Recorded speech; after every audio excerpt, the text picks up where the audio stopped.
দেখো এখন রাত্রিবেলা করে কিন্তু আমার মেয়ের খাবার শেষ হয়ে গেছে, আর সেই জন্য এখন আমি আগে থাকতে আমি সব কিছু কিন্তু রোদে দিয়ে শুকিয়ে রেখেছিলাম, এখন এরকম পেস্ট করতে হবে। খাবার তৈরি করছে এখন।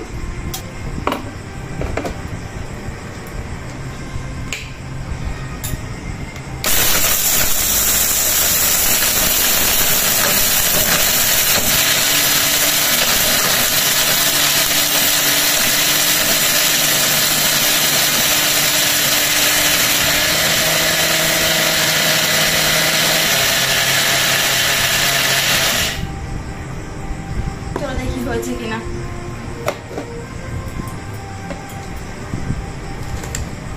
পারফেক্ট হয়ে গেছে একদম।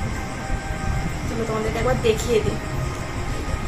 তোমরা বড় ভিডিওতে দেখেছো হয়তো যে আমি কিভাবে খাবার বাড়িতেই বানাই। মামির খাবার আমি এখনো পর্যন্ত কিন্তু কিনে খাওয়াই না।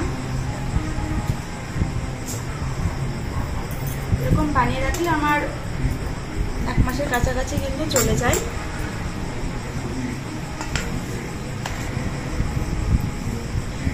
যদি কারোর প্রয়োজন পড়ে তাহলে তোমরা কিন্তু আমার চ্যানেলে গিয়ে দেখে আসতেই পারো লং ভিডিও আমি কীভাবে তৈরি করি।